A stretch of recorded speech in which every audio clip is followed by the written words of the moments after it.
باب نمبر 2، باب الطيب والسواك يوم الجمعة. جمعہ کے دن خوشبو لگانا اور مسواک کرنا. حدیث نمبر 1960. وحدثنا عمرو بن سواد العامري حدثنا عبد الله بن وهب أخبرنا عمرو بن الحارث أن سعيد بن أبي هلال وبكير بن الأشج حدثاه عن أبي بكر بن المنكدر عن عمرو بن سليم عن عبد الرحمن بن أبي سعيد الخدري عن أبيه أن رسول الله صلى الله عليه وسلم قال: غسل يوم الجمعة على كل محتلم، وسواك، ويمس من الطيب ما قدر عليه، إلا أن بكيرا لم يذكر عبد الرحمن، وقال في الطيب: ولو من طيب المرأة. حضرت ابو سعید رضی اللہ تعالی عنہ سے روایت ہے کہ رسول اللہ صلی اللہ علیہ وسلم نے فرمایا، جمعہ کے دن غسل ہر بالغ پر ہے اور مسواک کرنا اور حسب استطاعت خوشبو استعمال کرنا. بکیر کی روایت میں عبد الرحمن کا ذکر نہیں ہے اور خوشبو کے بارے میں ہے، اگرچہ عورت کی خوشبو ہی ہو. تخریج: اخرجہ البخاری فی صحیحہ فی الجمعہ باب الطیب للجمعہ حدیث نمبر 880، وابو داود فی سننہ فی الطہارۃ باب الغسل یوم الجمعہ حدیث نمبر 344، والنسائی فی المجتبی فی الجمعہ باب الامر بالسواک یوم الجمعہ جلد نمبر 3 صفحہ نمبر 93، وفی باب الحیات للجمعہ انظر التحفہ برقم 4116 حدیث نمبر 1961. حدثنا حسن الحلواني حدثنا روح بن عبادة حدثنا ابن جريج وحدثني محمد بن رافع حدثنا عبد الرزاق أخبرنا ابن جريج أخبرني إبراهيم بن ميسرة عن طاووس عن ابن عباس أنه ذكر قول النبي صلى الله عليه وسلم في الغسل يوم الجمعة. قال طاووس: فقلت لابن عباس: ويمس طيبا أو دهنا إن كان عند أهله؟ قال: لا أعلمه. عبداللہ بن عباس رضی اللہ عنہما کی روایت ہے، انہوں نے جمعہ کے دن کے غسل کے بارے میں نبی اکرم صلی اللہ علیہ وسلم کا فرمان بیان کیا. طاووس کہتے ہیں، میں نے عبداللہ بن عباس رضی اللہ عنہما سے پوچھا وہ خوشبو یا تیل استعمال کرے اگر اس کے گھر میں موجود ہو؟ انہوں نے جواب دیا، میرے علم میں نہیں ہے. تخریج: اخرجہ البخاری فی صحیحہ فی الجمعہ باب الدہن للجمعہ حدیث نمبر 885، انظر التحفہ برقم 5692. فائدہ: غسل کا مقصد میل کچیل سے صاف ہونا ہے تاکہ لوگوں کو اس کے پسینے سے تکلیف نہ ہو، اس لیے منہ کی بدبو کے ازالہ کے لیے مسواک کرنی چاہیے. امام اسحاق، امام داود، ابن حزم کے نزدیک جمعہ کے لیے مسواک ضروری ہے، بلکہ امام اسحاق کے نزدیک ہر نماز کے لیے مسواک لازم ہے. اگر انسان عمدن مسواک نہیں کرتا تو اس کی نماز نہیں ہوتی. ابن حزم کے نزدیک جمعہ کے سوا باقی نمازوں کے لیے مسواک کرنا سنت ہے، اور اکثر اہل علم کے نزدیک جمعہ ہو یا غیر جمعہ نماز کے لیے مسواک کرنا سنت ہے، لازم یا فرض نہیں ہے.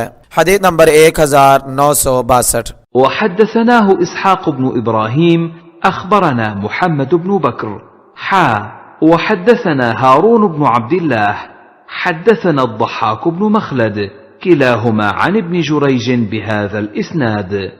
مصنف نے مذکورہ بالا حدیث ایک دوسری سند سے بھی بیان کی ہے. تخریج: تقدم تخریجہ فی الحدیث السابق برقم 1961 حدیث نمبر 1963. وحدثني محمد بن حاتم حدثنا بهز حدثنا وهيب حدثنا عبد الله بن طاووس عن أبيه عن أبي هريرة عن النبي صلى الله عليه وسلم قال: حق لله على كل مسلم أن يغتسل في كل 7 أيام يغسل رأسه وجسده.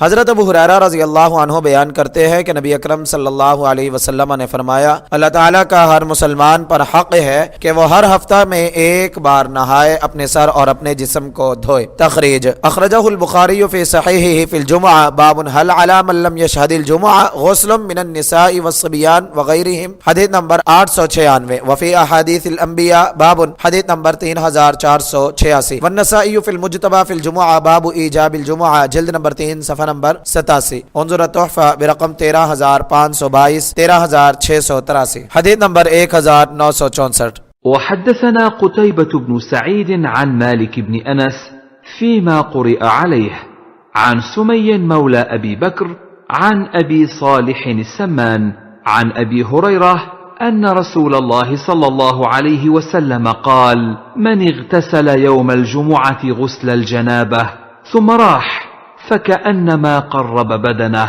ومن راح في الساعة الثانية فكأنما قرب بقرة، ومن راح في الساعة الثالثة فكأنما قرب كبشا أقرا، ومن راح في الساعة الرابعة فكأنما قرب دجاجة، ومن راح في الساعة الخامسة فكأنما قرب بيضة. فإذا خرج الإمام حضرت الملائكة يستمعون الذكر. حضرت ابو ہریرہ رضی اللہ عنہ سے روایت ہے کہ رسول اللہ صلی اللہ علیہ وسلم نے فرمایا: جس نے جمعہ کے دن غسل جنابت کیا پھر مسجد چلا گیا تو اس نے گویا ایک اونٹ قربان کیا، اور جو دوسری ساعت میں گیا تو گویا اس نے ایک گائے قربان کی، اور جو تیسری گھڑی میں گیا گویا اس نے ایک سینگوں والا مینڈا قربان کیا، اور جو چوتھی ساعت میں گیا اس نے گویا کہ مرغ قربان کیا، اور جو پانچویں گھڑی میں گیا اس نے گویا کہ ایک انڈا صدقہ کیا، کیونکہ جب امام نکل آتا ہے تو فرشتے خطبہ یعنی یاد دہانی سننے کے لیے حاضر ہو جاتے ہیں۔ تخریج: اخرجہ البخاری فی صحیحہ فی الجمعہ حدیث نمبر 881، وابو داود فی سننہ فی الطہارہ باب فی الغسل یوم الجمعہ حدیث نمبر 351، والترمذی فی جامعہ فی الصلاۃ باب ما جاء فی التبکیر الی الجمعہ حدیث نمبر 499، والنسائی فی المجتبی فی الجمعہ باب وقت الجمعہ جلد نمبر 3 صفحہ نمبر 99، انظر تحفہ برقم 12569۔